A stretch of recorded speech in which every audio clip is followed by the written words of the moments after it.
Mabuhay! Greetings from Philippines. My name is Maria Victoria G. Violanda, a doctoral student from Recoletos de Bacolod Graduate Studies, University of Negros Occidental, Recoletos. Does our education go beyond the training of basic skills and move toward relevant educational content that addresses contemporary challenges? This study is entitled Exploring the Lived Experiences of State College Faculty Members on Education for Sustainable Development. In 2016, Mahat et al. Said, sustainability is a primary concern of the world. Along with that, Education for Sustainable Development, or ESD, becomes an emerging imperative which requires a change in functions of education in this modern society. It goes to show that the educational institution is widely considered to have a leading role in carrying out sustainable development at the local, national, and global levels. With this, higher education institutions, or HEIs, are expected to carry out transformational change in the context of sustainable development. Thus, it is in this context that this study was pursued. The intent of this qualitative research is to explore the education for sustainable development experiences of the faculty members in a state college in Negros Occidental. This was guided by the following central questions. First, what is the meaning of education for sustainable development in a state college? Second, how do the faculty members in a state college experience the education for sustainable development in their classes? As to the method, this study employed qualitative research design using phenomenological approach to examine and gain understanding of the lived experiences of the state college faculty members on education for sustainable development in their respective classes. The primary participants for this qualitative inquiry were the 4 faculty members who have experienced the phenomenon of ESD in their respective classes. They were determined using the purposive sampling technique. Guided by the inclusion criteria, the participants must be a member of the greening organization of the state college, have been with the state college for at least 3 years and above, have at least 5 years cumulative experience in teaching, and have ideas of education for sustainable development or Sustainable Development Goals or SDGs. In this study, the primary data gathering method involves in-depth interview or semi-structured interviews with the participants. Guided by the interview protocol, the researcher explained the purpose of the research, duration of the interview approach, such as the content, confidentiality, consent, and recording methods, and lastly, the use of the data. Before the interview began, the participants were given the opportunity to clarify any points and were asked to sign the written consent to confirm that they are willing to proceed. During the interview, the participants were advised that they could state their responses in a language that they are comfortable with to express their thoughts clearly. The interview ended with a debriefing, which reiterated the purpose of the study and that the data will be presented in the professional community. The researcher likewise emphasized the observance of confidentiality with regards to the interviewee's identity and responses. Finally, she expressed her appreciation to the interviewees for their cooperation. After each interview, verbatim transcription were generated. Finally, the transcribed interviews were reviewed in preparation for analysis. The data were analyzed using the recursive textual analysis of Lichman's 3 C's, namely coding, categorizing, and conceptualizing, to call out the lived experiences of the participants. There are 3 themes that prevailed in this study. First, professional development, and interest in the care for the environment. The participants believe that their formal trainings in undergraduate and graduate studies qualify them to become part of the institution's training organization. Prior to their membership, they have already special interest for the care of the environment.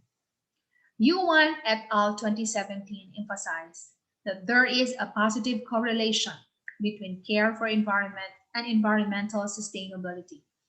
It thus contributed significantly to professional development and sustainable environment. One participant confirmed that my formal training education, my master's is in international sustainable development, and I took it in 2004. I finished 2006 at Brandeis University, and then I engaged with the practice for 2 years in the same university. The second theme is academia's role in promoting sustainability. As teachers, participants acknowledge that they have the responsibility to make their students aware of their role in the preservation and protection of the environment for future generations. Since environmental protections is everyone's duty, education can enable the learners to think, analyze, and act judiciously towards the promotion of sustainability. Participants said, sometime in 2000, they declared what we call as the Decade of Education for Sustainable Development in order to promote, propagate the concept in the formal setting, especially in schools from basic education to higher education. Though naging response siya sa ano naton, it became a response about caring the environment for the future's generation, especially in our case since we are in the academy. In addition, results emphasize that ESD and SDGs are interrelated. According to Blisinger et al. In 2018, both ESD and SDGs go hand in hand. This implies that academia has a responsibility to reorient education, gearing towards the cultivation of critical and creative thinking skills that would develop a value system that gives premium to responsibility to oneself, other, and the planet.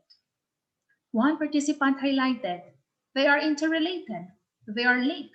So when you want to educate people about sustainable development today, you have to educate them not only about the definition of that pillars, but about the targets of sustainable development. And these are the 17 goals, and the bottom line is always to end poverty. The third theme is actions for learning through the inculcation of sustainability competencies.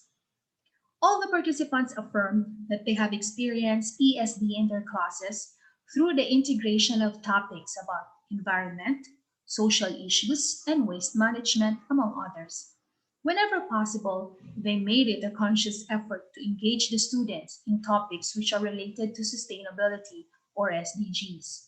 One said, if you are to actualize it as a teacher, regardless of the course you teach, once you teach your students to not only teach, but once you empower them, once you teach them with capacity to address the challenges that they can see in their day to day life, that is already education for sustainable development because you are making them capable of dealing with challenges of life. Bregman in 2018 said that ESD is a tool that will promote knowledge, skills, values, and attitude that will empower learners to make informed decisions and responsible actions for environmental integrity and a fair society. One participant shared environmental awareness, protection, or environmental awareness protection. So I required my students to develop slogans. Naghimo sila syempre, hindi man face-to-face, naghimo sila poster. And then mga video clips about how they take care of the environment. Anong nakita nila nga issues and problems in their localities? And then, nagpropose sila kung ano ang mga project na mas nami tani nga himuon sa LGUs. In translation, so I required my students to develop slogans. They made it since there's no face-to-face class interaction. They made poster and in video clips about how they care the environment. They identify the issues and problems in their localities, and they propose projects that can be feasibly done in their LGUs. Meanwhile, one participant acknowledged that there is still a need to improve in the consistency between theory and practice of ESD. There is still a need to translate the learning into real practice. He said, not everyone is practicing it, and most people say they believe in it. But the hardest part is practice, because to my analysis, sometimes there is inconvenience. The essence of this phenomenological study that the lived experiences of the faculty members of the ESD acknowledge the vital role of learning institutions in the promotion of ESD. Integration of sustainable developments in their respective classes is being practiced, and it is done consciously in their teaching pedagogies. These undertakings believed to help the students gain the knowledge, skills, and values for sustainable or sustainability competencies.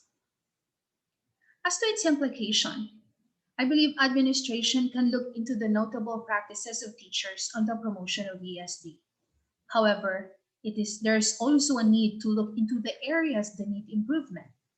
A whole school approach can be used as a framework so that the school can totally say that it is able to revisit its function as a learning institution and indeed contributed to the promotion of sustainability. Generally, the findings suggest teachers' significant role in promoting ESD and the importance of providing an avenue for learners to acquire necessary knowledge, skills, and values to promote sustainability. From this research undertaking, I learned that indeed, institutional learning need to make education relevant so that the students will be empowered to take part in taking actions at their own level and may be able to provide solutions to the issues that beset their respective community. Hence, each educator shall ensure that each classroom undertaking is an opportunity to inculcate sustainability competencies. Here are some of the significant references in my study. Thank you very much and have a good day.